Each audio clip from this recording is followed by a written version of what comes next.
Nous sommes samedi matin, au centre de Dakpo Kagyu-ling, et celui que tout le monde attend arrive. Jigme Rinpoche entre dans le temple pour donner le coup d'envoi du forum éducation.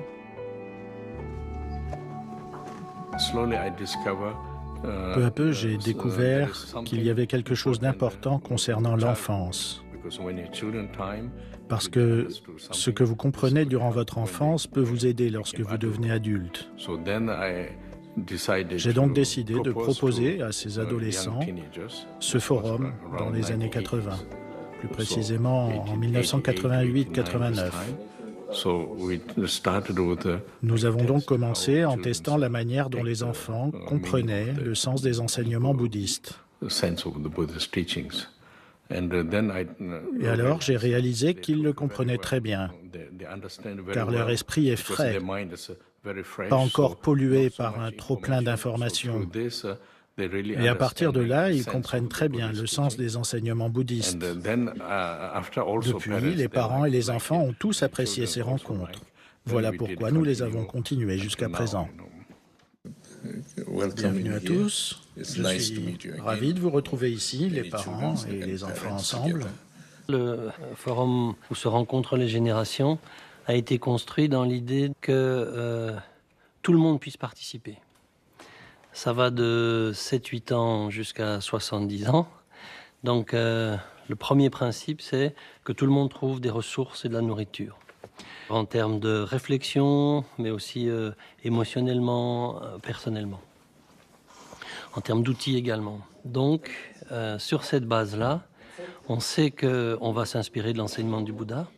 On part donc de la parole de Jigme Rinpoche. Et à partir de là, on lance des dynamiques par génération. Que les enfants, jusqu'à 12 ans, quelque chose comme ça, puissent avoir une réflexion qui leur soit propre, à leur niveau, avec des jeux. Que les ados, à leur niveau aussi, puissent avoir une réflexion, et les adultes entre eux. Donc il y a une démarche parallèle à partir d'un message commun. Ensuite, on rassemble tout le monde à travers des explorations méditatives et des exercices de communication. Et il y a une alternance de nous sommes ensemble et nous sommes séparés, ce qui libère la parole de chacun. Les parents peuvent dire des choses qu'ils ne diraient pas si les enfants sont là et inversement. Chacun part avec des ressources qui lui sont propres. Tous ceux qui ont en dessous de 17 ans, ils vont avec Emmanuel et Olivier. Le groupe des enfants est désormais au complet. Ils se rassemblent auprès d'Olivier, l'éducateur, pour tester à leur manière la question de la liberté et de la responsabilité. À travers les ateliers enfants qu'on propose ici pendant le forum sur l'éducation, c'est d'essayer d'explorer de manière vivante le contenu qui aura été apporté par Jigme Rinpoche, mais aussi les échanges qui interviennent entre les adultes, donc des échanges intergénérationnels. Et donc nous, on s'entraîne, on s'essaye à les rendre vivants, à les expérimenter à travers des jeux, des réflexions, pour en avoir un ressenti, un vécu. Enchanté, moi c'est Olivier. La notion de responsabilité, de liberté, dans l'approche de Rinpoche, il y a vraiment cette idée de développer une vie qui soit successful, comme il dit, dans une dimension de vie qui soit positive. Qu'est-ce qui nourrit, quelles sont les ressources qui amènent à expérimenter cet objectif? Et on l'a vu là avec les enfants, notamment, c'est à travers la confiance, l'écoute, la communication, dans l'objectif de se développer dans une vie pleine. C'est parti.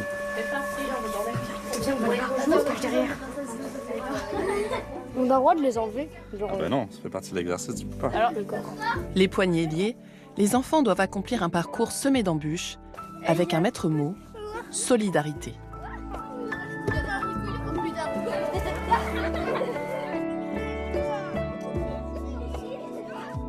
Est-ce que pour vous, ça vous a paru facile ou difficile? on restait les mains attachées et c'était un peu comme si on était tous collés pour avancer. C'était une des choses les plus dures dans le parcours aussi. Ça fait. Des fois, ouais, quand on doit prendre des responsabilités, on fait des choses, on se sent un peu comme les mains dans le dos. Hein. Et justement là, ok, on a les mains dans le dos, mais qu'est-ce que j'ai comme ressource pour quand même trouver de la liberté dans ça? Les retours des enfants là, par rapport aux ateliers et les échanges nous amène vraiment, enfin en tout cas moi je suis assez même ému et surpris de la qualité de leurs réponses et de leur expérience. Et on voit que malgré leur âge, ils ont une vraie expérience, ils ont une vraie qualité de conscience de ce qu'ils vivent. Et du coup, ça donne encore plus confiance dans le processus et ça donne envie de continuer à approfondir. Donc ouais, c'est une vraie source de satisfaction et d'encouragement. Le lendemain, c'est au tour du maître des lieux, Jigme Rinpoche, d'aller à la rencontre des enfants pour un temps d'échange. Quand vous parlez aux jeunes enfants, leur esprit est très clair, vous savez. Ils ne venaient pas tous ici pour la première fois, mais je pense que c'est aussi lié aux parents. Ils parlent de la réincarnation, du karma, de ce type de choses, qui ne sont pas des sujets faciles, vous savez, pour les enfants. Toutes les questions sont valables. C'est bien de voir comment ils s'expriment. Voilà la raison pour laquelle je disais, quand les enfants ont une information sur des choses positives, cela reste en tête. Ainsi, ils peuvent l'actualiser plus tard, dans les périodes difficiles, et ils ne tombent pas dans le piège de la négativité. Pourquoi avoir choisi l'éducation dans le thème d'hier? In term education, topic education means like knowledge, because if you don't have education, we know only what we surface of what we see. C'était vraiment super, on a pu lui poser beaucoup de questions. Moi, ce qui m'a marqué, c'est surtout la responsabilité et beaucoup l'écoute aussi.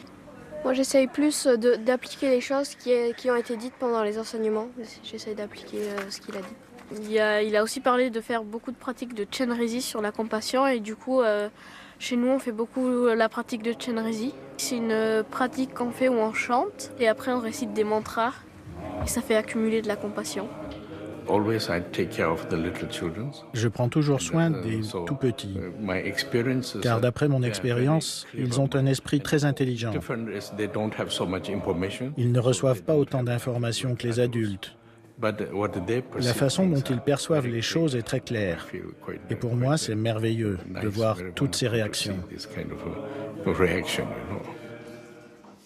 Les adolescents se réunissent ensuite pour continuer à se questionner sur les notions de liberté et de responsabilité. En lien avec le forum là, et le thème central, qu'est-ce que ça veut dire être responsable au sein de la famille pour vous? Des fois, il y a des choses que on te propose pas, on te dit va faire ça, ou reste là. Et tout le monde doit suivre. Et moi, je sais qu'il y a des compromis à faire. Mais quand tu choisis jamais rien, il y a des limites. Voilà. Pour moi, par exemple, moi là maintenant, c'est peut-être pas le point de vue de tout le monde, mais en tant que cadet d'une famille, je n'ai pas de responsabilité. Tout l'enjeu là, c'est d'essayer d'être déjà de soi-même, être clair un peu sur ce qu'on a besoin, mais aussi de voir quel est le besoin de l'autre. Et peut-être composer. Tout à l'heure, tu parlais d'harmonie. Par exemple, dans la famille, il y a forcément des endroits, des moments où ça casse, il y a une embrouille, il y a quelque chose. Et c'est pas parce que t'es plus petit que t'as pas le droit de dire bon bah là ça va trop loin, ça sert à rien de se disputer pour ça. Tu peux essayer de séparer et de dire on se calme, chacun va de son côté et on revoit ça après. C'est pas parce que t'es plus petit que t'as pas le droit de dire ouais à un moment stop, tu vois.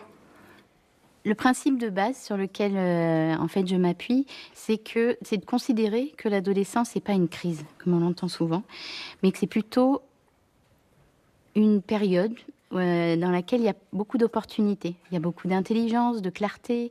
Les adolescents se questionnent, ont besoin de réponses. Et donc, l'idée, c'est de créer un environnement où il y a à la fois de l'échange, de l'écoute, de la bienveillance, et où on peut essayer de se questionner ensemble et que les adolescents puissent découvrir par eux-mêmes. L'idée, c'est pas d'imposer un point de vue, mais découvrir par eux-mêmes les ressources qui sont à leur portée, que ce soit des ressources intérieures ou des ressources extérieures.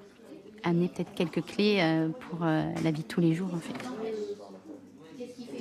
Ce qui a été très intéressant, c'est de pouvoir aussi avoir le retour des ados.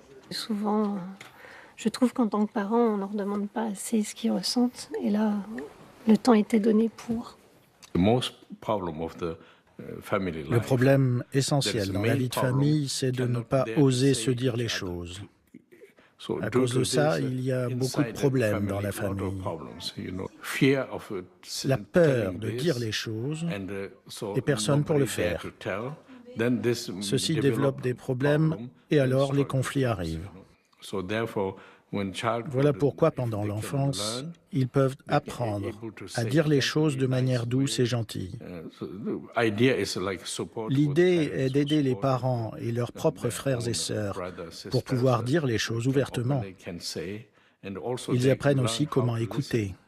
Eh bien, on va essayer à la maison d'utiliser les bons conseils obtenus ici et par Rinpoché pour justement installer peut-être un peu plus de dialogue, voir les obstacles plutôt comme quelque chose de profitable par la suite. C'est sympa de découvrir de nouvelles choses, un petit peu, qui ne sont pas du quotidien. Il y a une phrase que j'ai retenue qui me semble importante, où Lama Jibela a dit « La liberté est une forme de détente ». Et ça, c'est des fois, lors d'un enseignement, on retient surtout une phrase qui évoque beaucoup de choses et qui permet de repartir avec un peu du matériel pour travailler dessus et pour pouvoir après le mettre en pratique dans la vie quotidienne.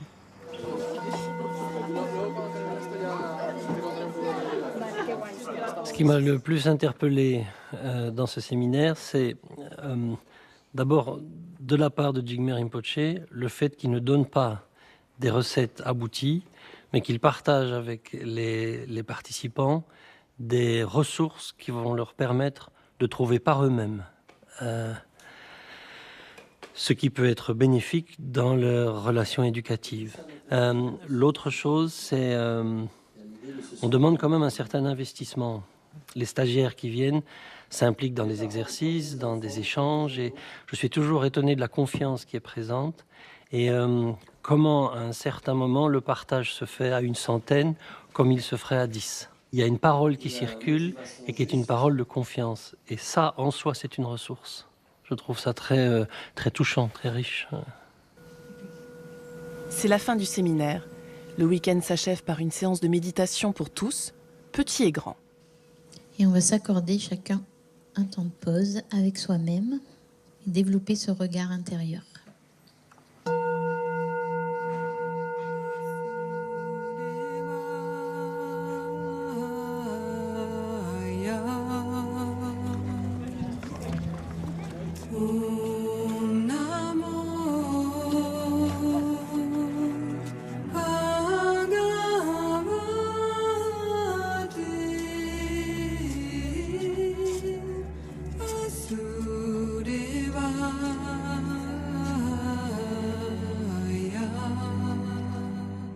C'est la fin de cette émission. Vous pouvez la revoir toute la semaine sur France TV, le service vidéo de France Télévisions.